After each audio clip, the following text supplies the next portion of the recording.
Thank you honourable deputy chairman sir. आपने मुझे the health security से नेशनल सिक्योरिटी सेस बिल 2025 पे बोलने का आज मौका दिया। सर, पिछले हफ्ते हमने टोबैको पे चर्चा की और आज हम पान मसाला और गुटखा उसके ऊपर चर्चा कर रहे हैं और उसके ऊपर जो सेस लगाने वाले हैं उसके ऊपर चर्चा कर रहे हैं। अक्सर गांव में या सिटी में कहीं पे भी ये जो गुटखा खाने वाले लोग होते हैं उसी से होता क्या है, तो सबसे पहले तो हमारा मेन कंसर्न है कि ओरल कैंसर। लेकिन ये जो टोबैको है not only creating changes in the body of the people who are consuming, लेकिन वो सिर्फ बीमारी देता ऐसा नहीं है। बीमारी के साथ साथ उसका जो डीएनए है, डीएनए के अंदर भी जो जीन होते हैं उसका म्यूटेशन करते हैं और जो जेनेटिक म्यूटेशन होते हैं इससे नॉट ओनली कैंसर के साथ साथ diabetes mellitus, hypertension, autoimmune diseases सब कुछ चेंज कर देता है और उसकी वजह से ये सब डिसीजेस होते हैं। और इसके साथ साथ जो हमारी शरीर की रक्षा प्रणाली है, इम्यूनिटी है, उसमें भी ऑल्ट्रेशन करता है, वो भी डिक्रीज करता है। और इसी की वजह से जब उसका डायग्नोसिस होता है, ट्रीटमेंट शुरू होती है, तो वो ट्रीटमेंट प्रॉपर तरीके से रिस्पॉन्ड नहीं करती है। ऐसे ही ये इम्यूनिटी कोई व्यक्ति की कम होती है, लेकिन साथ में हमारे देश की, हमारे नेशन की इम्यूनिटी भी कम करने का काम करती है।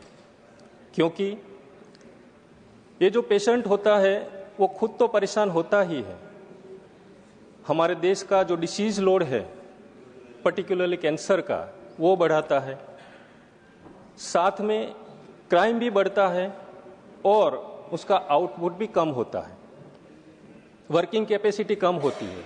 वो व्यक्ति की तो होती ही है, पेशेंट्स की होती भी है, लेकिन उसके साथ हमने देखा है कि जो भी कैंसर अस्पताल हैं, बड़े बड़े कैंसर अस्पताल, वहाँ पे लंबी कतारें लगी होती हैं। उसमें सिर्फ दर्दी नहीं होता है, उसका पूरा फैमिली होता है। और इसी की वजह से न सिर्फ एक व्यक्ति की, लेकिन बाकी उनके साथ जुड़े सभी लोगों की, यानी कि पूरे फैमिली की जो इनकम होती है, उसकी जो वर्किंग कैपेसिटी होती है वो हैम्पर होती है। और इस तरह से हमारे देश का जो आउटपुट है, हमारा जो डेवलपमेंट का जो रेट है, उसमें कमी आती है। ऑनरेबल डेप्यूटी चेयरमैन सर, आज से 77 साल पहले संविधान सभा में हमारे संस्थापकों ने अनुच्छेद 47 पर बहस की थी। राज्य का कर्तव्य जनता के साथ, जनता के स्वास्थ्य की रक्षा। आज उसी कर्तव्य की गूंज यहीं खड़ी है हमारे सामने इस सदन में। आज का यह विधेयक उस संवैधानिक प्रतिज्ञा का सबसे प्रखर, सबसे वैज्ञानिक और सबसे निर्णायक उत्तर है। और आरंभ वहीं से होना चाहिए जहां इतिहास ने एक अमर चिंगारी छोड़ी थी। एच.वी. कामत द्वारा उच्चारित यह संस्कृत वाक्य, शरीर माध्यम खलो धर्म साधनम, स्वास्थ्य आधार है, वही नींव है जिसके बिना कोई भी महान संरचना, कोई भी राष्ट्रीय स्वप्न टिक नहीं सकता। यही इस विधेयक की आत्मा है। हम पान मसाला पर नैतिकता के चश्मे से नहीं, बल्कि राष्ट्र की नींव की रक्षा के लिए लगा रहे हैं। क्योंकि यदि नींव ही कमजोर हो, तब यानी कि दलित, श्रमिक, युवा परिवारों का स्वास्थ्य जब टूट जाता है, तो स्वास्थ्य राष्ट्र की सुरक्षा का कोई किला खड़ा नहीं कर सकता। आज हम वही नींव की रक्षा कर रहे हैं। ऑनरेबल डेप्यूटी चेयरमैन सर, हम 1948 की बहस में से एक सदस्य ने कहा था कि समाज को नशीली वस्तुओं से 3 गुना अधिक नुकसान होता है। मतलब कि कोई भी राज्य को राजस्व का फायदा होता है, लेकिन उससे 3 गुना ज्यादा नुकसान होता है, जो कि हमने पहले बताया कि नुकसान बीमारी से भी होता है, अपराध से भी होता है और उत्पादकता कम होती है, इससे होता है। आज यह उपकर उसी नैतिक गणित को कानून में बदल देता है। आज हम घोषणा करते हैं कि जो 3 गुना नुकसान समाज उठाता था, वही धन अब समाज की महरम पट्टी, उसकी मजबूती और उसकी सुरक्षा में लगेगा। इसी संदर्भ में गुजरात का अनुभव मेरे साथ है। कि अहमदाबाद सिटी और उसका जो रूरल एरिया है उसमें ओरल कैंसर का जो रेट है 19.5 पर 1 लाख पॉपुलेशन। अब इतना भारी भरकम जो कैंसर का लोड है, लेकिन वहीं पे एक जो बोटाद जिला है वहीं पे ये जो पान मसाला गुटखा की जो कंपनी है, तो वो साथ में हमारे यहाँ वो एक रोजगार भी खड़ा करती है, लेकिन साथ में गंभीर स्वास्थ्य का संकट भी पैदा करती है। तो इसी अध्ययन से स्पष्ट कहा जा सकता है कि तत्काल और बड़े कदम उठाने की आवश्यकता है। यह विधेयक वही कड़ा कदम है। हम यह कह रहे हैं कि पान मसाला बनाने वाली कंपनियां अपने मुनाफे का हिस्सा उन्हीं ग्राहकों की जीन स्तरीय मरम्मत पर खर्च करें जिनके शरीर को उन्होंने नुकसान पहुंचाया है। यही असली न्याय है और इसी में उनका प्रायश्चित भी है। यह विधेयक इसी विरोधाभास का गुजरात की तरफ से जवाब है। माननीय सभापति जी, इस पारदर्शिता और साहसिक नीति निर्माण का श्रेय हमारे विजनरी प्रधानमंत्री श्री नरेंद्र मोदी साहब के मार्गदर्शन में हमारी वित्त मंत्री श्रीमती निर्मला सीतारामन जी को जाता है। उन्होंने वर्षों से यह सिद्ध किया है कि राजकोषीय निर्णय कठोर होने चाहिए, परंतु उनके पीछे की जो मंशा है वो करुणामयी होनी चाहिए।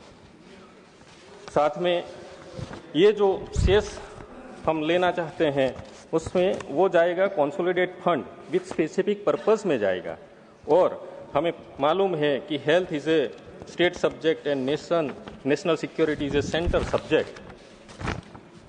ये जो शेष का जो कलेक्शन है वो कैसे काम करने वाला है, उसका जो पर्पस है वो हम बताने वाले हैं कि हमारा जो हेल्थ सिक्योरिटी है, जो मॉडर्नाइजेशन करना है हेल्थ सिक्योरिटी का, उसमें हमने डिजिटलाइजेशन पे बहुत बड़ा काम किया है। हमारे पास आज 79.9 करोड़ डिजिटल हेल्थ अकाउंट्स है, जिसको हम आभा कार्ड बोलते हैं।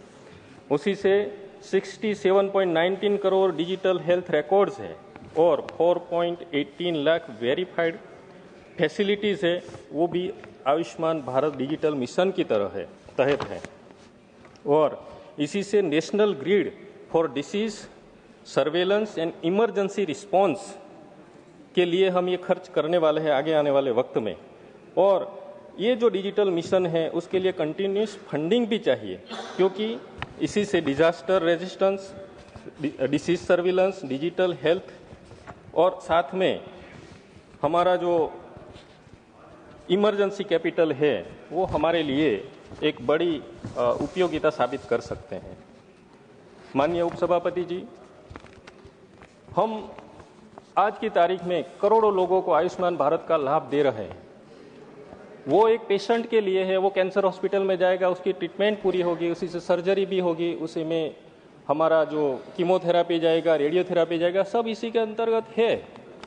लेकिन हमने कभी ये सोचा है कि ये इतनी महंगी ट्रीटमेंट क्यों है? अभी हमारे साथी सदस्य ने बताया कि लाखों के इंजेक्शन्स आते हैं। क्यों आते हैं लाखों के? क्योंकि हमें इंपोर्ट करने होते हैं, बायोलॉजिक्स होते हैं। कीमोथेरापी के लिए जो भी बायोलॉजिक्स आते हैं, जो भी ट्रीटमेंट आती है, वो हमें यूजुअली बाहर से लानी पड़ती है। तो इस फंड से हम रिसर्च में भी काम करने वाले हैं, ताकि एडवांस ट्रीटमेंट जो है, एडवांस ट्रीटमेंट को हम अपनी इंडिजीनियस मेथड से हम यहाँ क्रिएट कर सकें। और जैसे कि नई नई टेक्नोलॉजीज है, वो नई बायोलॉजिक्स है, यहाँ पे क्रिएट करेंगे, यहाँ पे हम रिसर्च करेंगे। साथ में नई ट्रीटमेंट्स जैसे कि बायोलॉजिकल नाइफ है, मॉलिक्यूलर नाइफ है, जैसी बहुत सारी एडवांस थेरापीज है, वो हम अपने यहाँ क्रिएट करने वाले हैं।